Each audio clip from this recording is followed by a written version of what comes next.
I'll call to order the meeting of Monday, November 24th. If the clerk would please take the roll. Councilmember Archibald. Here. Councilmember Ashford. Present. Councilmember Cole. Councilmember Harris. Here. Councilmember Lewandowski. Here. Councilmember Ruiz. Here. Mayor Rep. Here. Will you have before you the minutes from the regular meeting of November the 10th? Is there a motion to receive and file? So move. Councilmember Ashford, is there a second? Support. Mayor Pro Tem Archibald. Is there any additions or deletions? All those in favor, please signify by saying aye. Aye. Any opposed? Minutes will stand as submitted. We have two presentations tonight. If the clerk would please read the first one. Russell Tecrease of St. Clair County Office of Homeland Security and Emergency Management will present the mass notification system. Good evening. For the record, my name is Russell Tecrease. I'm with the St. Clair Office of Homeland Security and Emergency Management. I'm here to give you a brief oral presentation on a new product that has become available, and the emergency management has taken the lead and actually brought in all of the partners of every township, village, and city within the county. It's an emergency notification system. The emergency notification will sit there and notify people by text message, by cell phone, home phone, email, and TTY for the hearing impaired on 3 different levels. The first level is going to be for true emergencies. For true emergencies, the first responders will be actually notifying dispatch center, and dispatch center will be able to send out alerts not only to the people who have signed up, but also we have the availability of the white pages and the yellow pages, and this would be for true emergencies. When we're talking true emergencies, we're talking shelter in place, evacuation, as well as tornado warnings. The second level, and one of the major reasons for addressing this board, as well as working with our liaison within the city, is a non-emergency side where different entities within Port Huron, as well as the other jurisdictions within the county, can put out non-emergency notifications. Now, for this group of notifications, people have to choose to opt in. They would have to sign up for the notifications, and they can receive them in exactly the same ways that I'd stated before. But it would be strictly up to the municipality, strictly up to Port Huron, what type of alerts they would want to send out. Some examples would be water alerts, could be public safety alerts, again, non-emergency. Could be city council announcements, could be city manager announcements. That's completely up to the individual entity, and I know that the emergency management liaison within Port Huron has been working with some of the different entities already to try and come up with the categories to put in there for Port Huron. At that point in time, we'll be doing a large public sign-up and inviting people to sign up to actually receive the notification starting on December 2nd. The third side of the notification system is strictly an internal notification system, and I'll very briefly give you a couple of different possibilities. For instance, plow operators have to be recalled on a regular basis. The system could be used to recall plow operators and see who is available, who is not available. It could be used for employees in a large building such as this one here, if it needs to be closed due to power issues or heating issues or things of that nature, and it could send out a mass notification on that level. So those are the 3 different sides. The system actually became operational on October 1st. The emergency dispatch center has been able to send out notifications if we'd had emergency starting approximately November 1st. And we're in the stage right now that we're actually bringing the different entities, cities, villages, and townships on board to put in their non-emergency categories. For the first 2 years, there's absolutely no cost to any of the jurisdictions. It's completely covered by a grant through emergency management.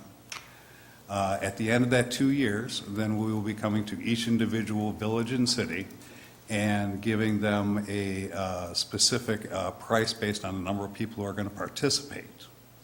And then at that time, it will be the individual entity's choice to either continue or to not continue. So at this time, there is no cost and there is no commitment. That's basically a very quick overview of the system, and I've been asked to be very brief. Is there specific questions on the system? Does anyone on council have questions? I do. Yes, Councilmember Ashford? Yeah, thanks, Maria. So this is our total collaborative emergency response, sort of like a response team or organization? That's correct, but it is much more than that. It is all coordinating cities and villages and townships on an emergency level. But as I stated, it also is on a non-emergency level. For instance, they can put out notifications, reminders to put batteries in the smoke detectors. They can sit there and advise of road closings within the city of Port Huron. They can advise on certain such as boil water notices in certain areas, and the system actually allows it to be targeted down to only the area that's affected. It's not a blast alert system that just notifies everybody. Okay, so the driving factor is just really based on the event between the non and the true emergency, correct? Absolutely. Okay. The dispatch will handle anything that is life-threatening or safety. Okay, and so you just want all of the people to know your presence here today is that we have this in existence for all the other, I guess, townships in the city of Port Huron, correct? Correct, as well as many of the school districts within the county itself. And like I said, we've been working with the emergency management liaison from Port Huron to actually decide what the non-emergency categories will be in Port Huron. Okay, and I understand you had to be brief tonight because, yeah, but if someone needed some more information, is there somewhere that they can go to get it? Well, first of all, starting December 2nd, Okay, yeah. it will be on Emergency Management's website, which is www.bereadystclaircounty.org. Additionally, we're going to be asking that the city of Port Huron actually put it on their webpage as well. Okay, and then one last question, and has this been tested? Have you guys did, a drill of any type or to make sure it works? We have done several tests internally, but this is not a new system that we are piloting.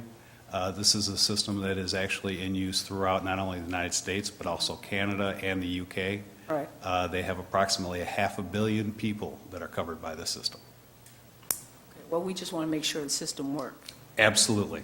Okay. Absolutely. All right, thank you so much. So you Thank said, you said December the 2nd now. You said on the websites that it's going to be on there. Is there any other notification you're going to make? Is it going to be a press release? How else do you plan on reaching people?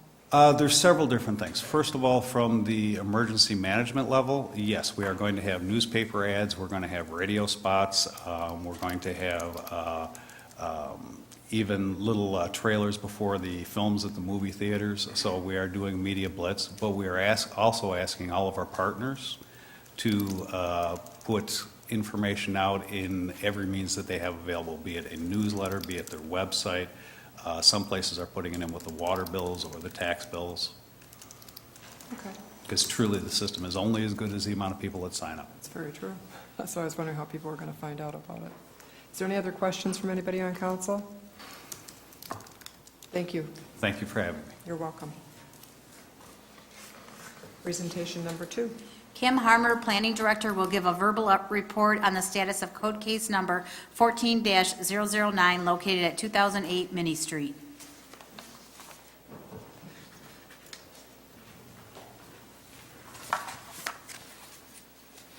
Good evening, Mayor and council members.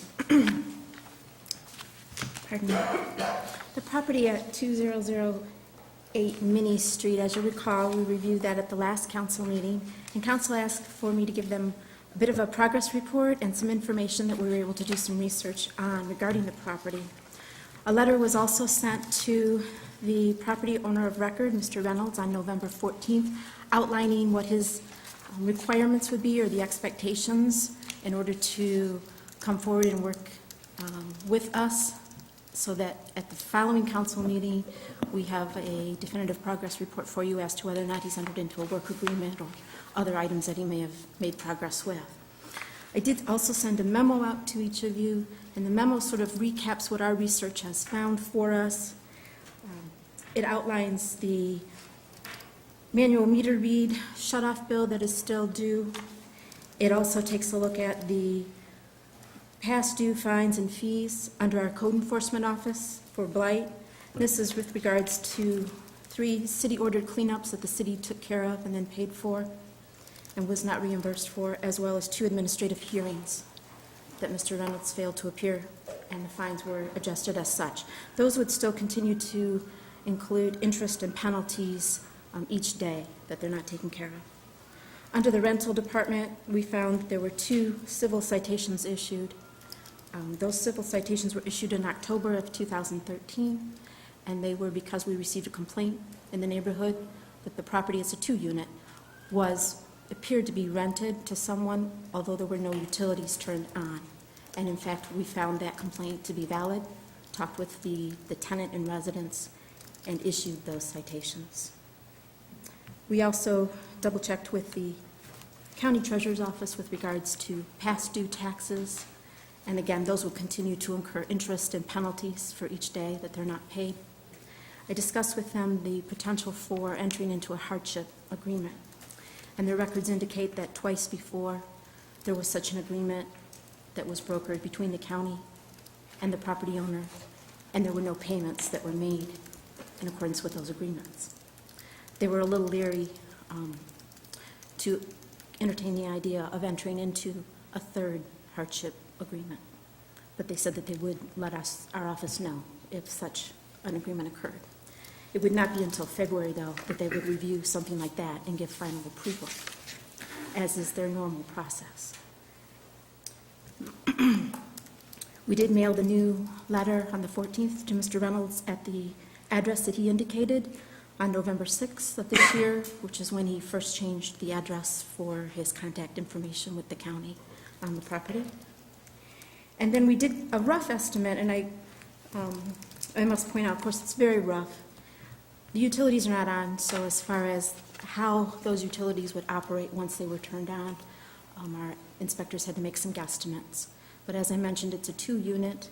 The prices that we gave the guesstimates would be slightly higher if a 2-unit were to be maintained, but somewhere in the ballpark of $48,000. Taxable value is $21,000 on the property. Also, as in past, we would require a work agreement, and that work agreement would require a $5,000 deposit. And the reason for that deposit is so that if the work items are not completed and the city then in the end does have to demolish the structure, at least there's something there in order to help offset the cost for that demolition. We estimated in total then somewhere in the neighborhood of upwards of $69,000 in order to meet the requirements before we could make any type of recommendation to council with regards to the renovations of 2008 Minnie Street. Have you had I have any not. contact with Mr. Reynolds? I have not heard back from him. Our letter, as I said, was mailed, certified and regular, to the new address that he gave on November 14th, so it was a little over a week ago. Yeah. Anyone on council have questions for Ms. Harmer? No, I'd just like to thank Kim, because it's nothing like hearing the facts. I mean, you could, it's not that we had at least me, didn't have a bleeding heart, but nothing beats a failure but a try, and you need to listen in, give that time to go and gather these facts, and it certainly adds a different perspective of, in terms of making decisions going forward. So thank you so much. You're welcome. Thank you. Anyone else? Then you will be bringing it back to us at the next council meeting. We'll bring it back to you at the next meeting. Yes, thank you. Thank you. Now is the time for public comment. If there's anyone in the audience who wishes to address the council on any item, please come forward, give us your name, and you have 4 minutes. You're trying to run to the podium. And whoever gets there first, yeah. Jim Wilson with Blue Water Area Transit, and I'm here tonight to ask your support for 2 resolutions you have before you in your packet. They're both resolutions regarding pending funding cuts for the local bus service, and we're hoping to get your support and pursue of getting those funding sources extended and renewed. The first one is the alternative fuel tax credit, which has been generating close to $200,000 a year for us as a producer of alternative fuel, and it's enabled us to create a pretty significant infrastructure here in St. Clair County for both public use and Blue Water Transit, as well as the Council on Aging, where we're fueling over 90 buses now with compressed natural gas, and quite a few of vans for a number of corporate clients as well. And the other resolution is for our JARC funding, which was the funding that provided 100% federal and state funding for our extended evening service hours and our route to Macomb County. And again, the state has found a way to continue that program for the last couple years with 100% state funding, and but they've made no commitment to funding beyond this current fiscal year, and we're hoping to encourage them to continue this program. It's been very beneficial to this community. Our ridership has increased over 90% since we started our extended service hours. So hundreds and hundreds of people in this community are getting to employment and other important transportation issues are being handled by this extended service hours. So we're hoping to get that continued as well. So I'm here if there's any questions at all. I don't see anybody's got any questions. We will discuss, are you staying around? Because at the time we're addressing the resolutions, then we can, if they have any Sure. questions at that time, we'll, okay, thank you.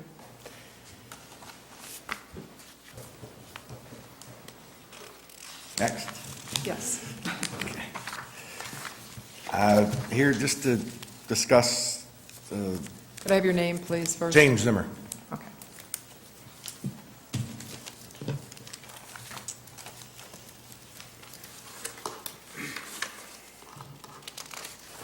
Have a new business. Well, I don't have a new business, but we have a new business that wants to come in to the city of Port Huron. Dog grooming. Okay. And I have a building that I'd like to lease them. And they have a permit to occupy the building for the dog grooming. But part of the dog grooming business is taking care of the dogs if the customer, is ill or goes on vacation or wants to keep the dog overnight. There's training involved, things like that, to recondition, help dogs. There's a lot of different volunteer things that help some of the dogs that are in. I'm not a dog expert, but this is just what I've been told, okay? So anyways, it requires for this business to function correctly, to have overnight stays for dogs, not just the grooming, not just the care of the dogs or the training of the dogs. And I previously came here probably 3 years ago and asked, overnight stays in most cases is okay and all, like Fort Gratiot and different things like in commercial areas, but in Port Huron it isn't. So it needs to be, what I've been told, in an M1 zone, which 4th Street, when I bought the property, was in the M1 zone. I've owned it since 1994. Okay? And leased it to industrial kind of uses and things like that. But then when the development kind of was starting to go with Atchison and what have you, I thought, well, maybe I should have my... So I came here 3 years ago when the former tenant moved out and asked to zone it like everybody else, the CBD. So it's kind of right on the borderline of CBD and M1. So I guess what the thoughts are is what the best way to help my new tenant, and open his business and succeed in the city of Port Huron, rather than go to Fort Gratiot or Mount Clemens or Utica, where all the other zonings, there are. Well, I see here that we're given the copies of everything that's gone on the last, but we did not. Yeah, and so we also went and did a little legwork just to investigate what other businesses in the area thought of, so we went to 50 in downtown Port Huron and got signatures from business owners, 50 of them, who thought it was a good idea to have a dog grooming training facility with overnight stays in downtown Port Huron. Well, at this point, we just received this material, obviously you're requesting it tonight. I Yeah, right, understand and you did and go I'm just to looking for planning. suggestions Yeah. on which way to go here. Well, I think everybody would like the opportunity to read over what has happened and find Exactly. out from the administration what exactly the steps are, et cetera. So we would ask that our city manager report back to us with all of those steps, so. Right, and that's all we're here for, is to answer any questions. Nick is the proposed, well, he has signed a lease agreement with one contingency, Yeah. that he needs to do is complete his business, not just have part of his business. Well, we will have our city manager look into this, and we'll all look through the information and get back with you. Great. Is there Okay. any questions that you might want to ask the future business owner? Is he, Not at sir? this, normally we don't do that at this particular time. I got it. We've heard your I got it. request. But we're all here, Yeah. just so, just I'm in sure case. I'm sure that those questions will be asked, though. Great. So, So okay? next meeting then? I'm sure we'll have a report back sometime between now and then, will we not? Yes, we will. I'll make Stay- contact with you in the next week or so. Appreciate your time. Okay, thank you. Is there anyone else in the audience who wishes to address the council this evening? Please come forward and give us your name, and you have 4 minutes. How you doing? Hi, Kenny. Maybe I should talk to Nancy over there, I don't know. What we want to do is, Billy Watt, Fred Minnie, I'm Fred Minnie. We want to start a 3-on-3 hockey in Port Huron. I see Lexington did that up to Lexington up there, and we went up there and played up there, and we had a great time. And so we would like to possibly get something started in Port Huron. And I have a little crew, I got a little staff, Paulie McDonald, Billy Watt, myself, and we would like to get the okay from the city of Port Huron to start this recreation hockey in town. And we'd like to have it on Black River, right behind the Zeeb, if we could, if weather permitting. But if not, we would like to do it in a parking lot of McMorran. That would be our second choice, or the parking lot down there by the Zeeb, and put up a couple ice rinks there, and maybe a little tent, and invite a bunch of hockey players to come in and have a lot of fun. And like I say, maybe I should be talking to Nancy about that, but that's what we'd like to get started, and we'd like the okay from the city of Port Huron to start this little adventure, so. I guess this is another case where we'll Yeah, well, I'll set turn up it a over to the meeting. city manager. If you can make sure I get your contact information or make it Councilman Harris. We'll get a meeting with us three. Okay. Maybe after Thanksgiving, right after that, and we'll sit down and talk about it. Oh, that'd be wonderful, that'd be wonderful. Thank you so much. Thank you. Is there anyone else in the audience who wishes to address the council this evening? Please come forward and give us your name, and you have 4 minutes.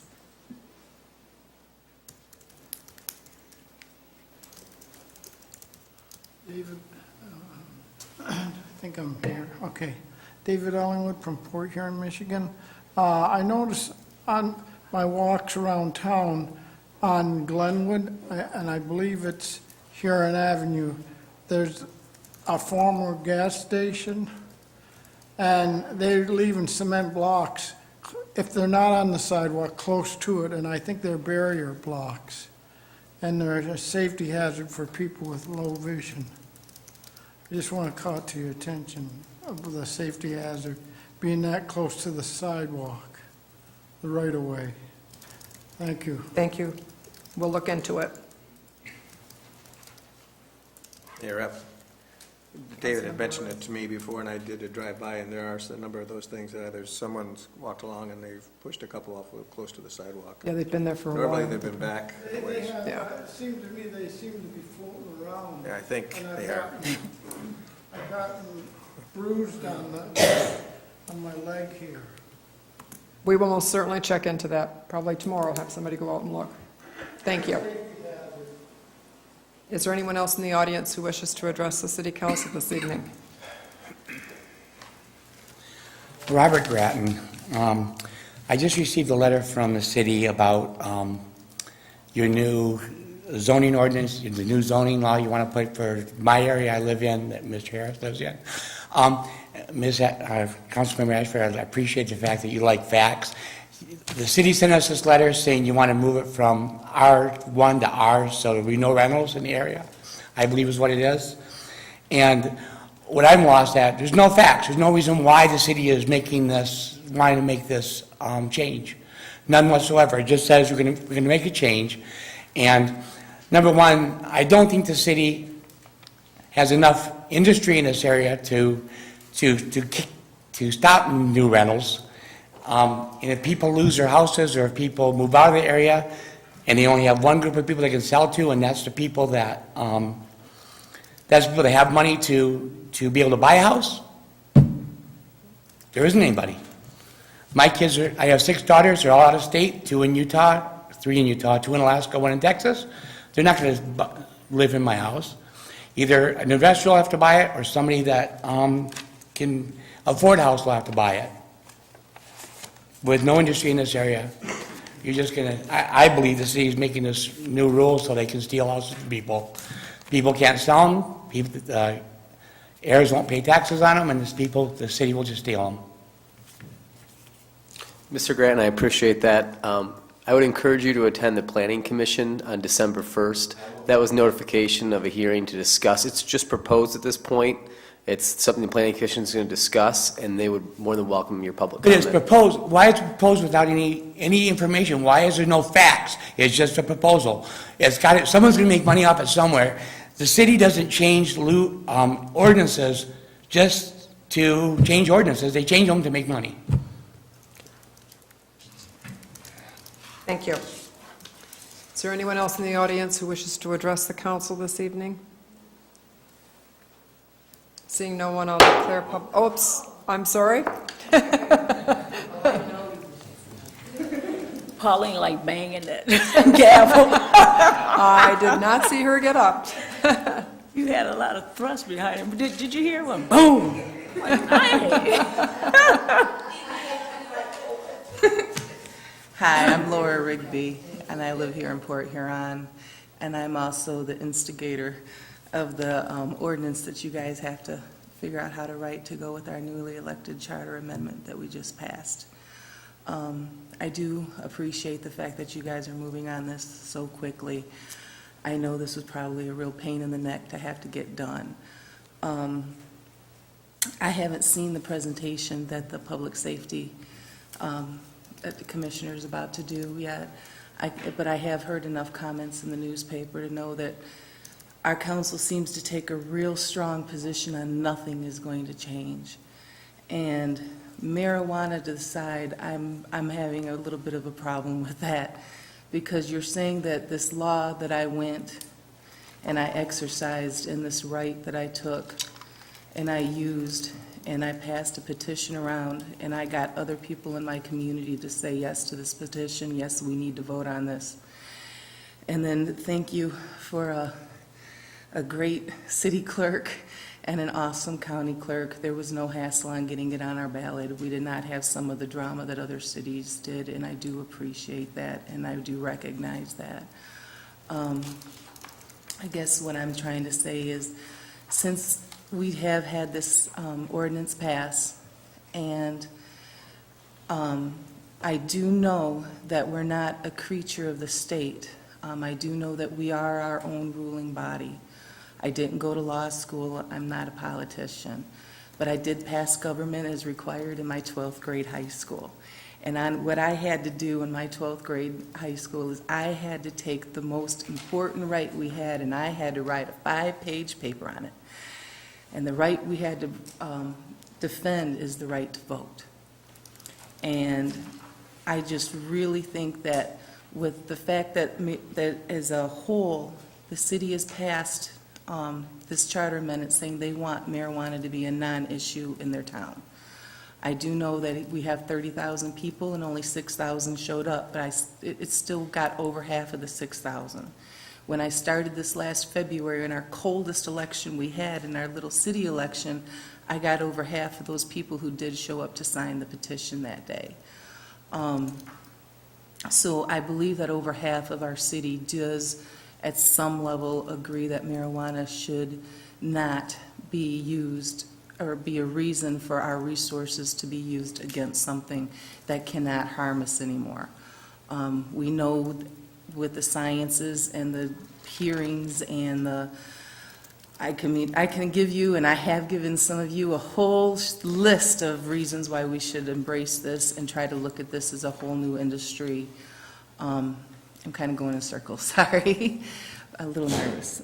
But what I'm trying to say is, if the people have already spoken by doing an election, by passing a vote, which is our only power to talk, that's our only power to speak as a whole. If we have done this election and we have passed this, I cannot see why, in any reason, my elected officials would go against a vote when they know that it's in their power to allocate their resources. We're not just an extension of the state of Michigan. We have our own rights. We have our own rules that we can do a home rule. I know that it might be easier just to say it's against state or federal law, but the fact is that the federal law is recognizing state rights, and the state rights should recognize city rights. And as the city who passed it, I think they should be in the lead of recognizing those rights and recognizing that we have the sources. Your 4 minutes is up. Okay. Thank you. Is there anyone else in the audience who wishes to address the council this evening? Seeing no one, I declare public comment closed. We'll move on with the agenda to the consent agenda, please. Is there a motion? So moved. Support. Mayor Pro Tem Archibald, supported by Councilmember Ashford. We'll take the vote. Councilmember Archibald? Yes. Councilmember Ashford? Yes. Councilmember Harris? Yes. Councilmember Lewandowski? Yes. Councilmember Ruiz? Yes. Mayor Rep? Yes, the items on the consent agenda was receiving and filing the November 4th election results for the city charter amendment proposal, which resulted in Section 313 marijuana being added to Chapter 3 legislation. Approved payment of $9,977.38 to Michigan Department of Environmental Quality for the annual water supply permit fee. I gave second reading and enactment to an ordinance amending the zoning chapter for the purposes of rezoning properties located at 709 and 720 11th Street, 1102 and 1108 Lapeer Avenue, and vacant lot at 1100 Lapeer Avenue from C1 to R1. And second reading and enactment of an ordinance to amend the zoning ordinance for the purpose of rezoning the properties located at 1009, 1015, 1021, 1031, 1035 Gillette Street, 728 11th Street, and vacant lots at 716 and 732 11th Street from A1 medium-density multiple-family residential to R1. And those were the items on the consent agenda. Brings us back to from the city manager, number 1. Is accepting the quote from Wonderware North Q-Mation in the amount of $14,945 to upgrade the water filtration plant license for the Wonderware software program. Is there a motion? So moved. Councilmember Ashford, is there a second? Second. Councilmember Harris, is there discussion? I guess I will ask what the Wonderware software program is. I know it does sound like a hero. Yeah. Mayor Rep and council members, we use an automated control system that, at both our plants, both the water filtration plant and the wastewater plant, we use the same manufacturer of the software. We use programmable logic controllers out in the system and within the plant. And what we're able to do is communicate the levels in the towers, the pressures in the system, and balance the system. This allows our one operator, who's available at the plant 24 hours a day, 7 days a week, to have immediate feedback regarding how the system is operating. If anything is awry, alarms go off, information goes off. They can use this program to remotely control valves and so on to keep the water system safe. So the purpose of this software, sorry for the title, just the name of the company, is to acquire this data and provide single console control out to remote locations so that we can run our water distribution system in a safe and efficient manner. Thank you. Is there anyone on council who has any questions for Mr. Clegg? Thank you. You're welcome. We'll take the vote. Councilmember Ashford? Yes. Councilmember Harris? Yes. Councilmember Lewandowski? No. Councilmember Ruiz? Yes. Councilmember Archibald? Yes. Mayor Rep. Yes. Move on to resolution number 1. Is requesting our federal representatives to use all reasonable efforts to restore the alternative tax fuel credit, and this is as requested by the Blue Water Area Transportation Commission. Is there a motion? So move. Councilmember Ashford, is there a second? Second. Councilmember Ruiz, is there discussion? I'd just like to ask my fellow council members to, to vote yes on this. We have been working feverishly over there, during our meetings. Ruiz and join me, and so this would definitely be a plus in support of both Resolution 1 and 2, and with the CNG, the savings behind that, too. I'm going a little bit before that, and I shouldn't because it's out of order.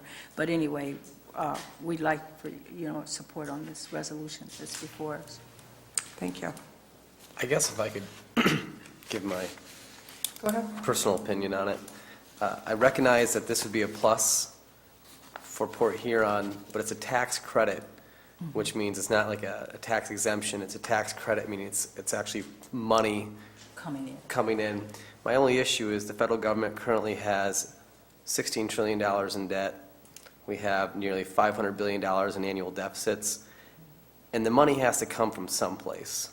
And I recognize why Congress, when cutting things, probably cut this priority-wise. And so I recognize it's a tax credit from the federal government, but at the end of the day, that money has to come from someplace.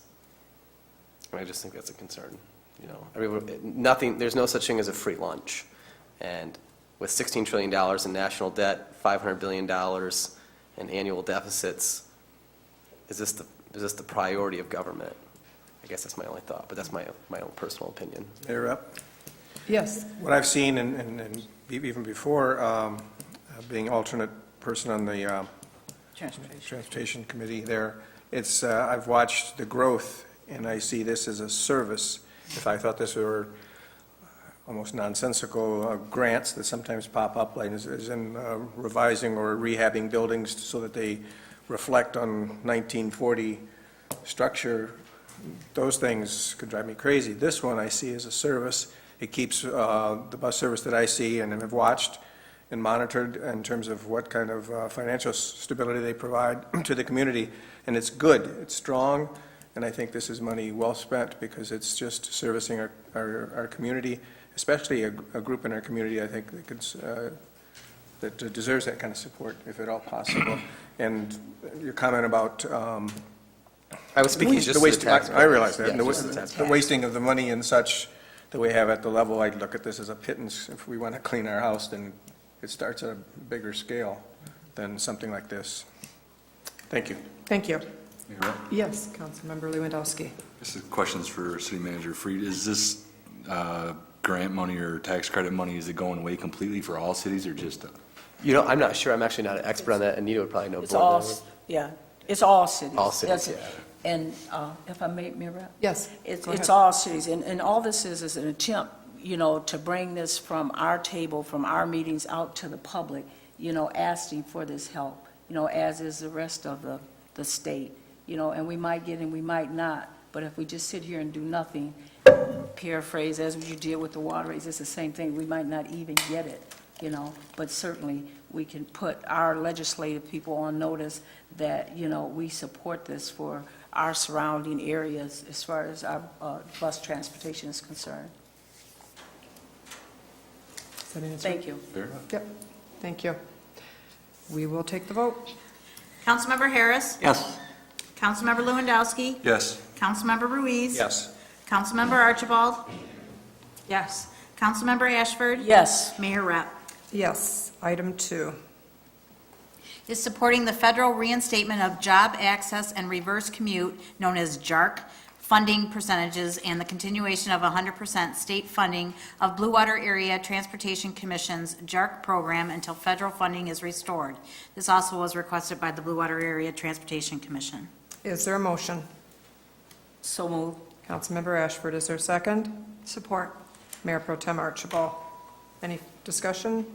No, I think we already discussed, this is the same MO as the previous resolution, you know, that the driver that we just needed support. Mayor, Yes, Councilmember Lewandowski. just kind of curious as to what kind of ridership they're getting down to Macomb. What kind of numbers are they getting? If Mayor Well, Jim, we could have Jim come forward. He did offer to answer questions. We'll put him to work. this slow move. We've been around 2,000 to 2,300 a month on the route to Macomb County recently. And that's one-way trips. Most of those trips involve transfers. We did a survey that found the average trip length for those 2,000-plus trips a month was over 40, I think over 45 miles. And half of them were for getting to employment. And unfortunately, though, the growth in that route was, I believe, hindered with the announcement that there was a chance that the route would be canceled.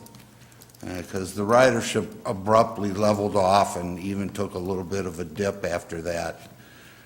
And that's the nature of public transit. People, if they think that they're going to lose their transportation, they start looking for other alternatives immediately.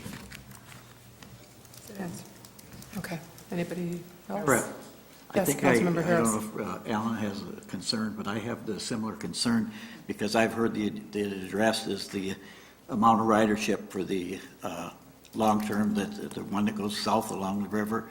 And I know a number of people from different areas, St. Clair and stuff, and they're telling me, you know, there goes that bus by and they don't see anybody on it or see one or two people on it.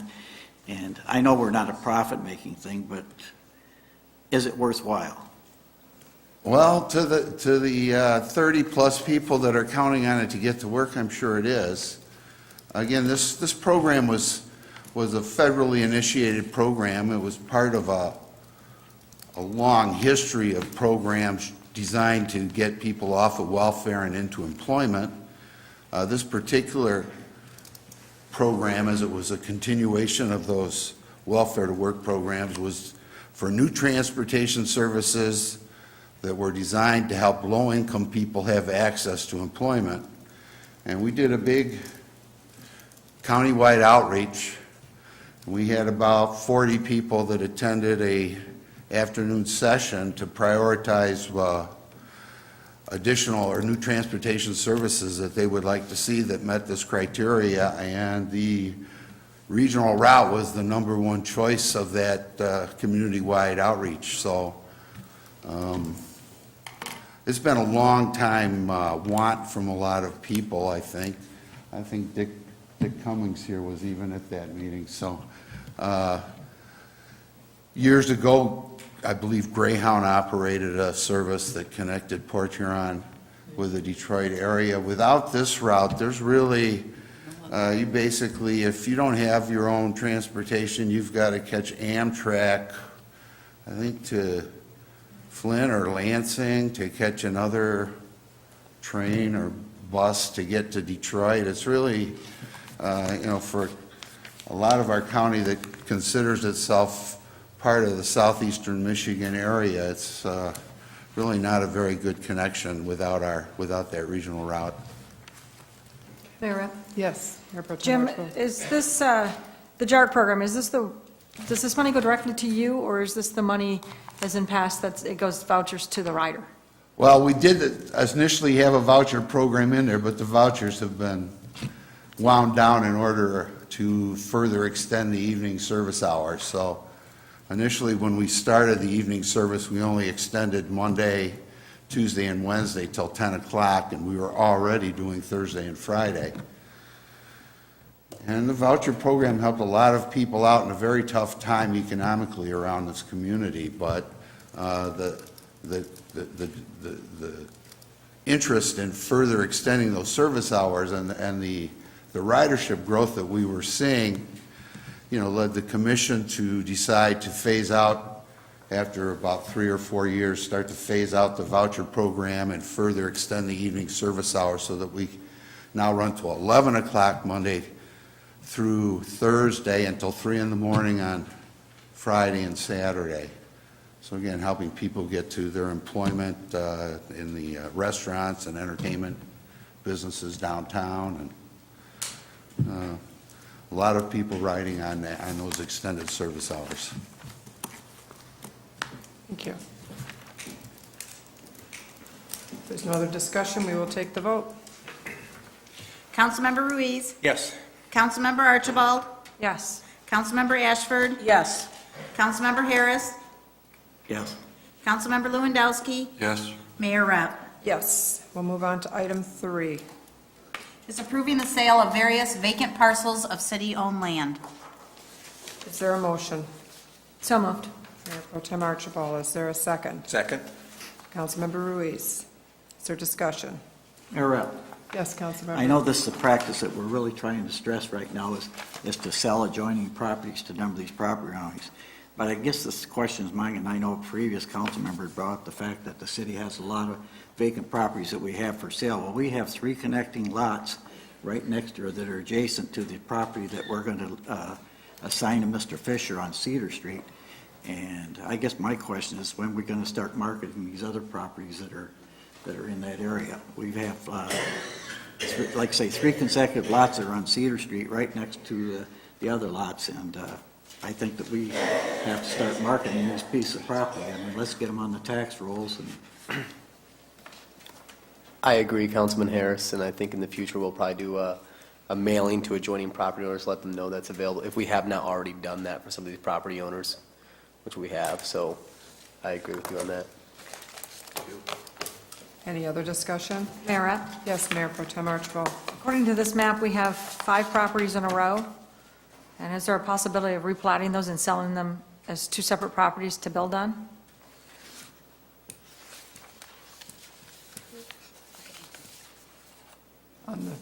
Excluding the one that's on the agenda tonight, or including? Well, there's Yeah. 5 in a row, including these 2 that we're Including these talking 2. about selling to Fisher. Oh. So wouldn't we have more value in plotting them and making it 2 I don't know what the exact code is to Yeah. depth and, We'll but couldn't we sell it and build on those instead? have our planning director answer that, she's the expert on it.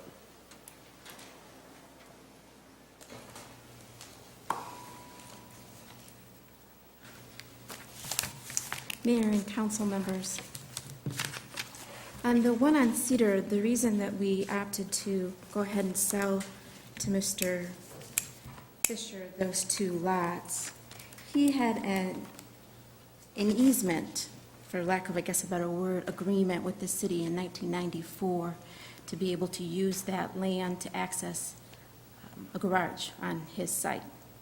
And the easement had expired, and he continued to use it, and we, at this point, decided that it was best to sell those 2 lots to him in order for him to maintain that use.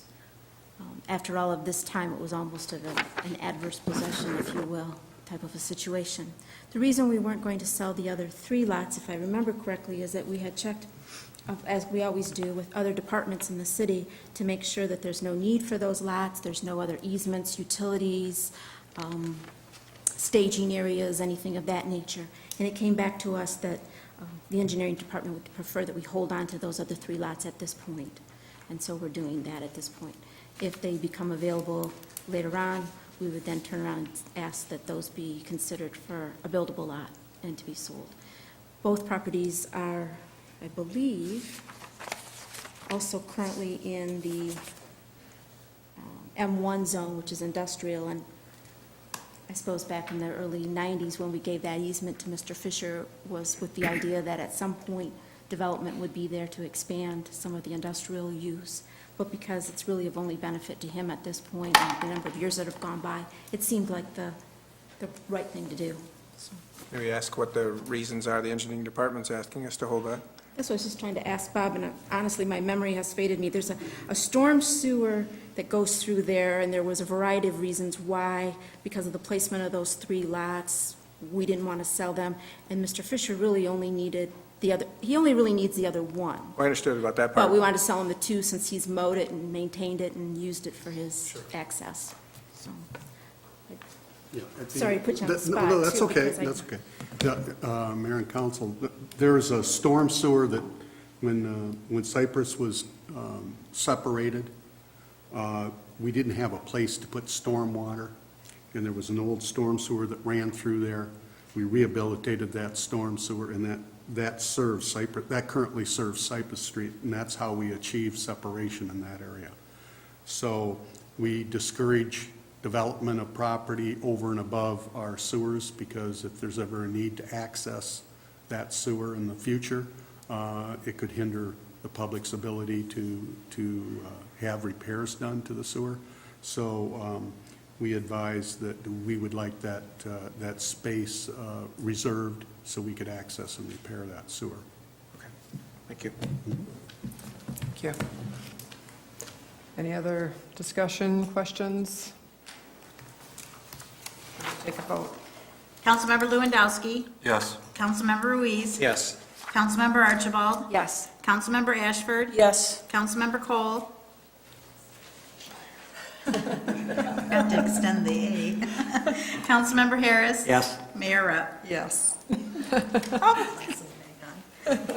positive you came in. I was just testing it. Yeah, see if anybody else answered. Ordinances, we have one ordinance.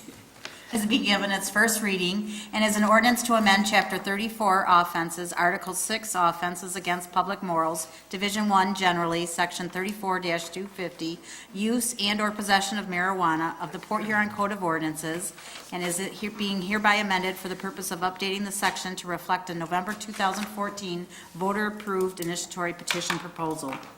Is there a motion? So moved. Mayor Pro Tem Archibald, is there a second? Second. Councilmember Ruiz, is there discussion? Mayor, if I may,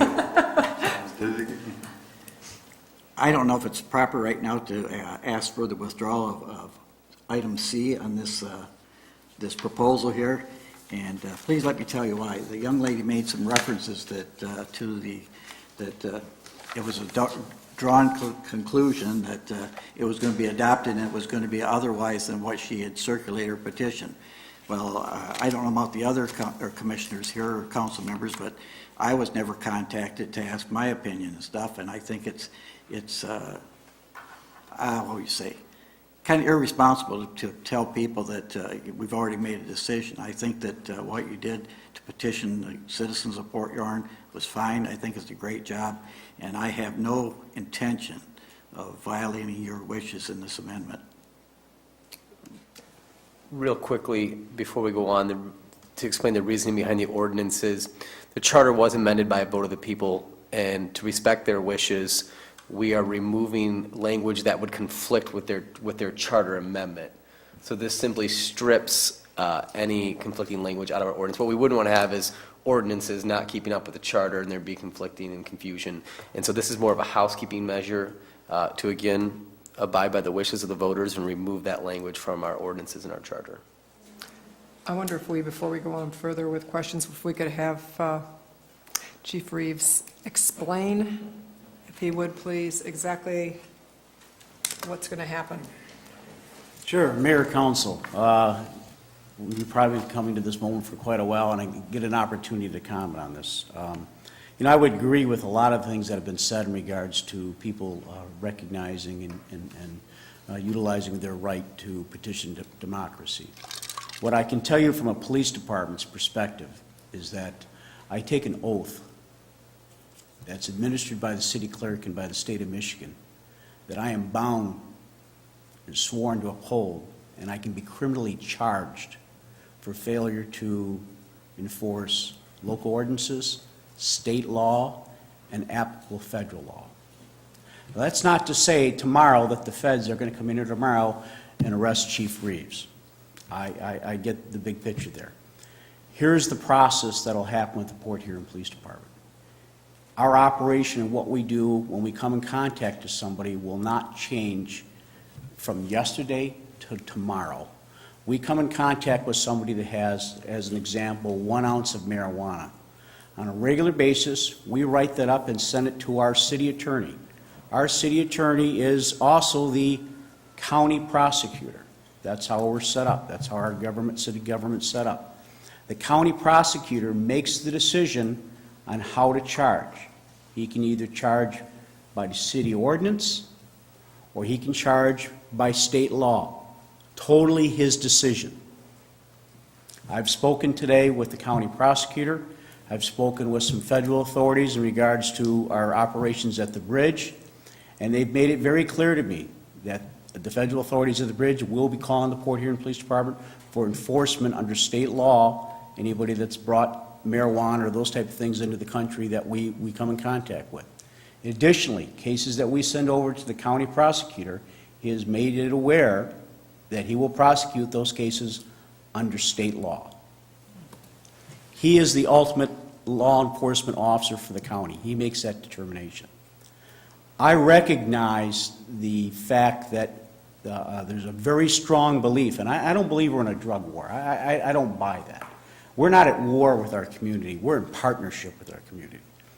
But what I would ask is that people look at a bigger picture and work from a state government level on this issue. Change state law. Then you provide that blanket for all the entities within the state. Change the state law. But as far as the city of Port Huron, I'm not a zealot for one way for marijuana or another way. My personal opinion has no objective. My sworn oath is I'll enforce the law of the state, local, and federal. We will continue to do things as we have been. We'll send them to the prosecutor's office. He'll make that decision. He has made me aware it is his intent to follow state law. Can I answer any questions? Yes, go ahead, Councilmember. Chief, in Ann Arbor, how do they get around state law in Ann Arbor? I don't think they do. What they've done is reduce the fine. I thought they made it a civil infraction. Civil infraction, reduce the fine. They sent it to their city attorney. I can't answer for what other communities are doing. I know a lot of these cases are currently being adjudicated. One I'm watching very closely is in the city of Grand Rapids, where it's being contested. It's going to the Court of Appeals. What I would really like to see is eventually the state make a decision. Make a decision and have the communities be able to follow that decision. So it's clear whether you're in Ann Arbor, you're in Port Huron, you're in Grand Rapids. State law covers this everywhere. So theoretically, if we made it a civil infraction, the county prosecutor could still charge it however he wanted? Absolutely. Okay. He is our Even though city we- attorney, he is our county prosecutor. Would it be different if we had a city prosecutor? I mean, just curious. If we had a city attorney, we went back to that process. You could direct us to send it to the city attorney. I'll be candid, I have a very difficult problem telling officers to ignore state law. And I'll give you an example. I've been approached by different members in the community who've asked us not to enforce or not to require identification for when people get stopped without a driver's license. And to recognize that it's very difficult for some people to get driver's licenses, whether they be immigrants without documentation or something of that nature. And they're trying to work within the community, but they say it makes it tougher when they're operating a car without documentations. They'd ask me to say, will you tell your officers not to enforce the requirement for having a driver's license for undocumented aliens or people of that nature? And I understand their plight, but I cannot tell officers you can exclude this group of people and ignore state law. For these type of people, you, though, have to have a license and have to have insurance. You're okay. State law is where it has to be. I don't have that authority, and I don't think that's within the purview of a city's police chief. I'm here to enforce the law. I don't have to necessarily agree with all the laws, but they didn't ask me that. I took an oath to enforce them. Mayor Rath? Yes, Mayor Pro Tem Archibald. I guess I understand the dilemma, and I certainly understand the voters have spoken. This is what they want. On that same token, I agree. We can't direct our officers to disobey state law. So my opinion of this is not that it was a waste or that it's useless, more that it puts us in a position to be prepared when that state law changes, and if it does. And also it sends a message from our people, our voters, to the state saying, this is something we want the state to look into and to change. As each city continues to do this and adopt it and vote, that the more and more they do that in Michigan, the more pressure they put on the state to change the law. So I will support what our chief is asking us to do, but I encourage you to take this to that next step and say, the voters have spoken, and push that at the state level. And I would agree with Ms. Rigby in that point, that there's been a number of cities within Michigan, and we've seen other states who have gone totally and done that. That sooner or later, that scale, that balance will tip, and the state will recognize this is a concern of its people, and the people want change, or they want some type of something enacted, and it will be done. I mean, the purest form of democracy is through a citizen referendum. I understand that. I applaud that. But I can't tell police officers, because let me ask you, how about when the police officer say, Chief, should I arrest that drunk driver but not that one? How about who do we exclude today, Chief? And candidly, I think that's a very slippery slope. One thing, if I could add, I don't look at the issue as a marijuana issue. I personally have no preference. How I look at it is, again, as a constitutional issue. I think you're right, Councilman Archibald, how inevitably when the state does take up this issue, there's nothing in our ordinance or our charter. So if it does pass at a state level, then there's nothing hindering it here at a local level, which is what this has done. But if it wasn't even about marijuana, if you think of any state law, imagine a state in which each city could pick and choose which state laws it enforces. It would lead to, not even about marijuana, any state law. It would lead to such confusion depending on which jurisdiction you crossed in. If you went to Fort Gratiot, what was legal? If you went to Port Huron, what was legal? And so I look at that issue as why it should be addressed as a state issue, whether it was about whether or not we outlaw gummy bears or marijuana. It's all about the statewide issues. And so, again, I look at it as from not a marijuana issue, but from a state constitution issue. It's quite clear that we don't have the ability to pick and choose what state laws we follow. If I could offer just two more things. We live in a community that is policed by multiple different agencies, both on federal, state, and local, being the county sheriff or state police. It will be confusing for some people because they may get stopped by a city police officer. And first, let me preface that is that marijuana in itself, 1 ounce or less, is not on our radar. It's not what we do on a consistent basis, day in and day out. I'll just tell you, I've got robberies, I've got home invasions, I've got other things. Generally, when there's contact with that, it's something else that led us to that, some other criminal activity, some other suspicious activity, and that is a lesser included of the original incident for most cases. Unless you're talking a delivery, that's a different thing. But you have multiple agencies here, and the confusion can be is, well, I was stopped by a city police officer, and he said, you're not worth my time, but I got stopped 2 blocks later by the state police, and they locked me up and took my car, and I went to jail, or I got stopped by the drug task force, and they arrested me, and it's going to lead to that type of confusion, and the prosecutors said, hey, look, there's no confusion on my point, I'm going to follow state law. So that's where we're at. Mayor?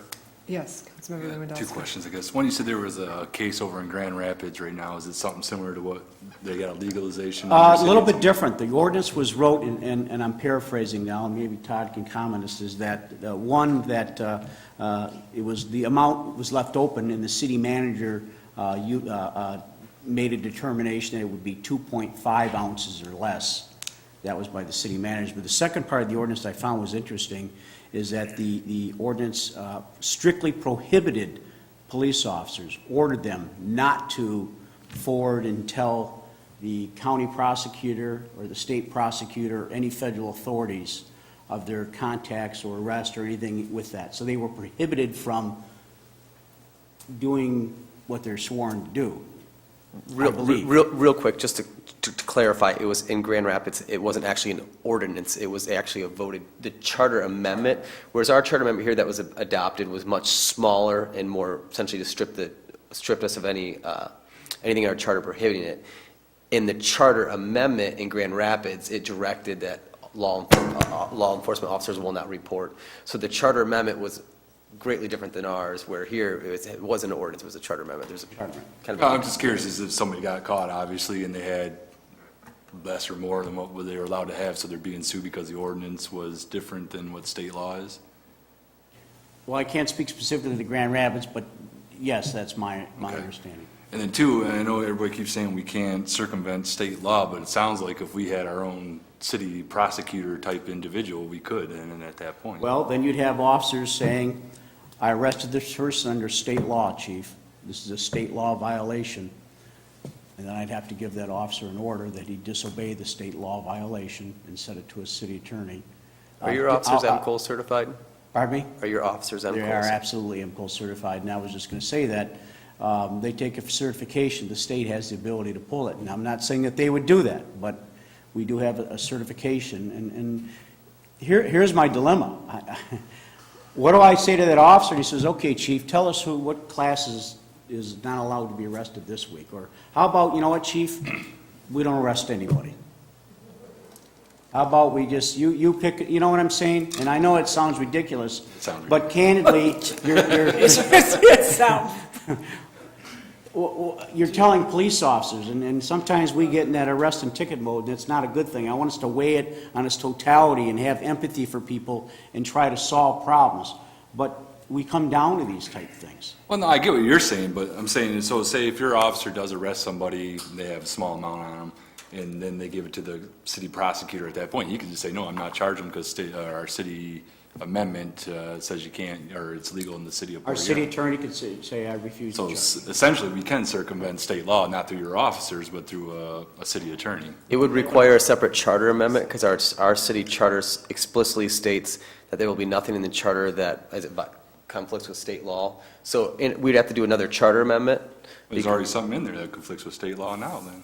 This would conflict with state law. No, we removed it, so it's not in there. That was an ordinance. So it's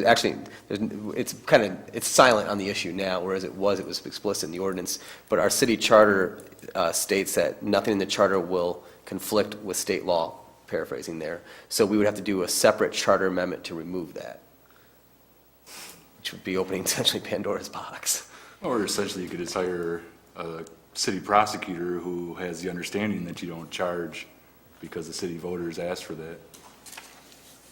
I guess one of my thoughts was. Asking some questions. One of my thoughts was exactly what you had raised before, because we are a place that has the state police and the county sheriff's department. You're absolutely right. That was one of my concerns. How are you consistent? Checked with both of them today. And they both. How are you consistent if you're right? If someone has it and they get stopped and the city police let them go, and you're right, go down another block and the county sheriff pulls them over, then they're going to get charged.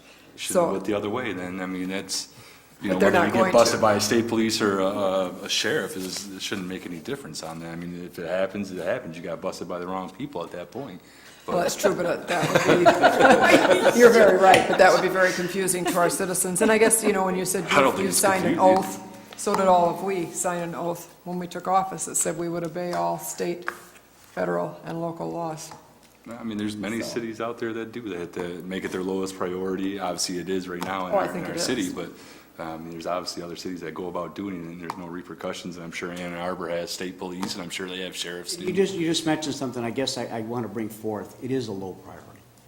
Yeah. At this point, it's not a focal point that we, every day, bring me 5 possessions. I mean, it's just not on our radar. It's just not. I've got other issues to deal with.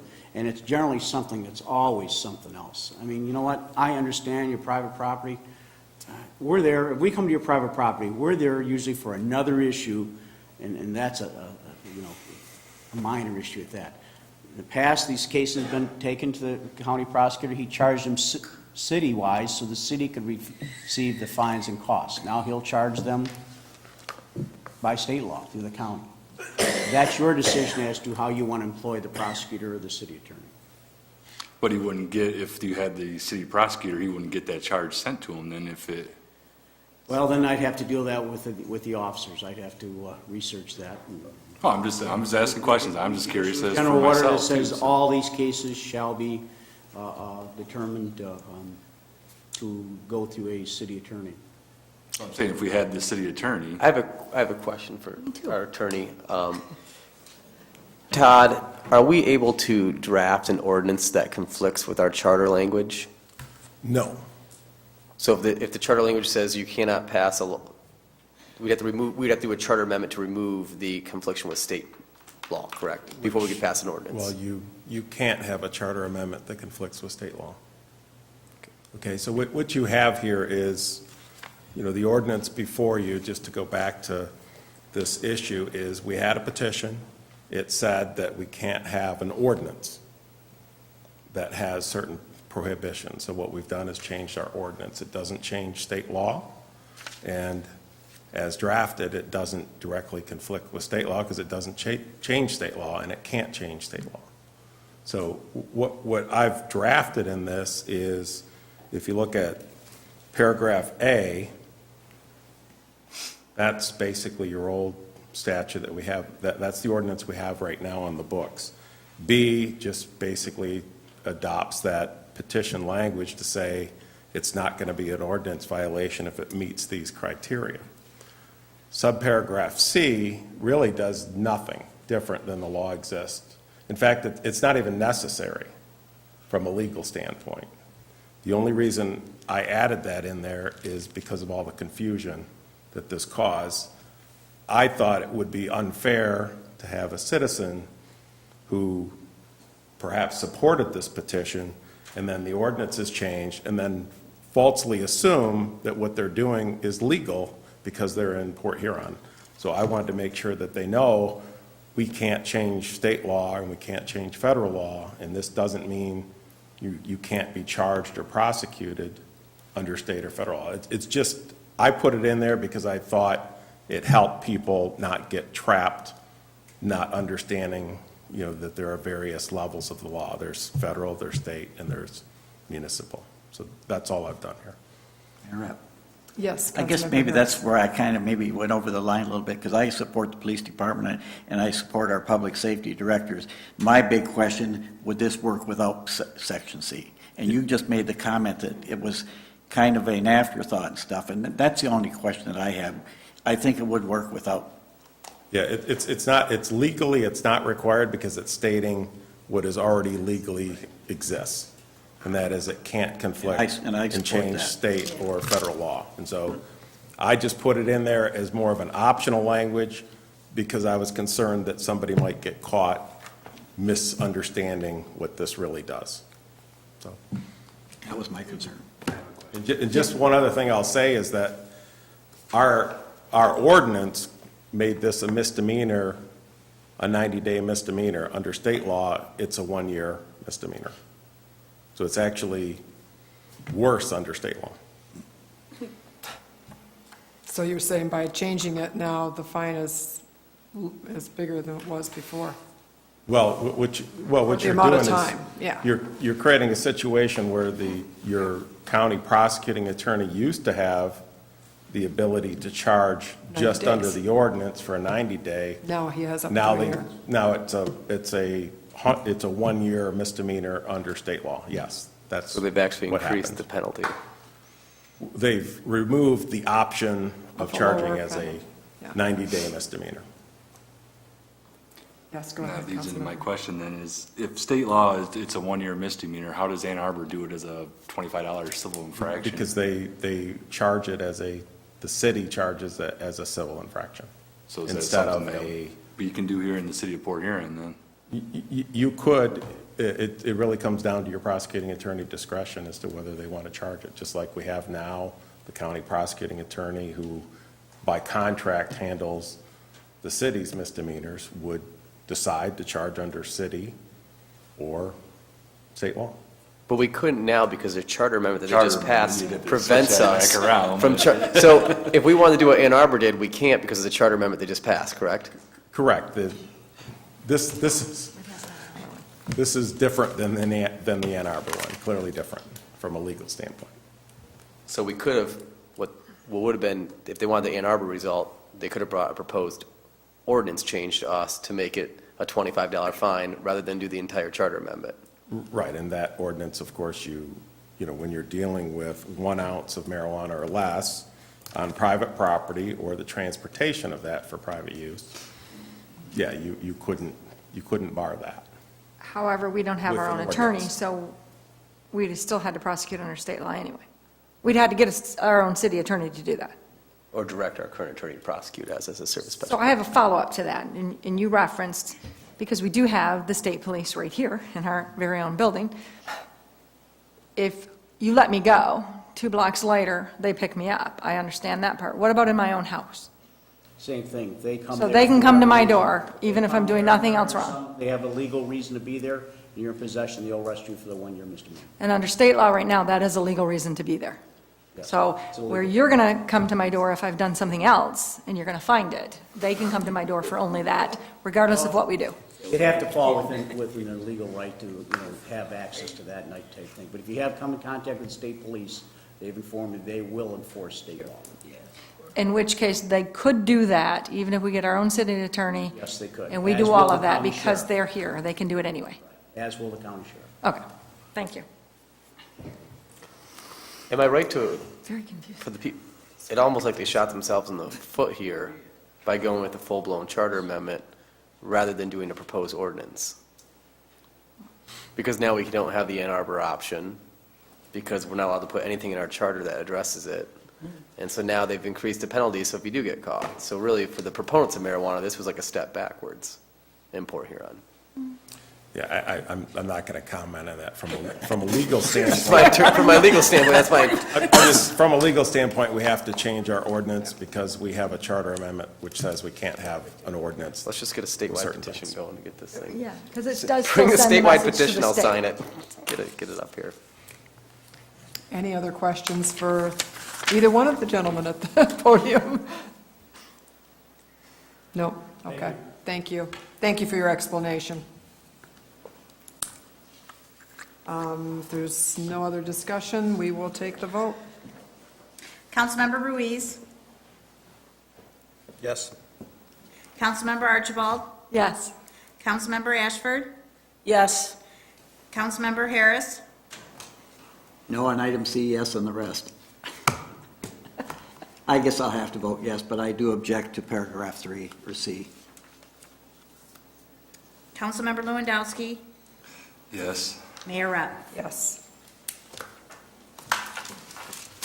That concludes our agenda for this evening. City offices will be closed this week on Thursday and Friday, the 27th and 28th, in observance of the Thanksgiving holiday. And trash collection that was for Thursday's customers will be now on Friday. And I guess I would wish everybody a very good Thanksgiving and hope they get to enjoy it with their families. Is there anything else that anyone else would like to bring forward before we adjourn? Mayor Rep?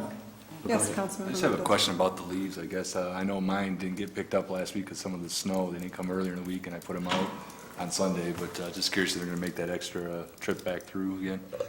Maybe Mr. I Clegg know would they're like to supposed to answer come out that. next week or so, but I don't know if we're going to get. Mayor Rep and council members, the vendor is collecting leaves in Zone 1 this week and will throughout this week. And then they'll do Zone 2 next week. The next week is the last week of leaf collection services. I don't know if that answers your question. It does and it doesn't, I guess, is, because we scheduled them for 3 pickups, right? each? That's correct. So do we get a refund on any of that money if they Well, only do 2 they, in a certain zone? to the best of my knowledge, they provided their services each day. They were Out out there there. Thursday or Friday then, because mine didn't get picked up, and they were there Wednesday when I came home, and underneath the snow, when it's melted now, so they're still there. Well, are you in zone 1 or 2? 2. Zone 2.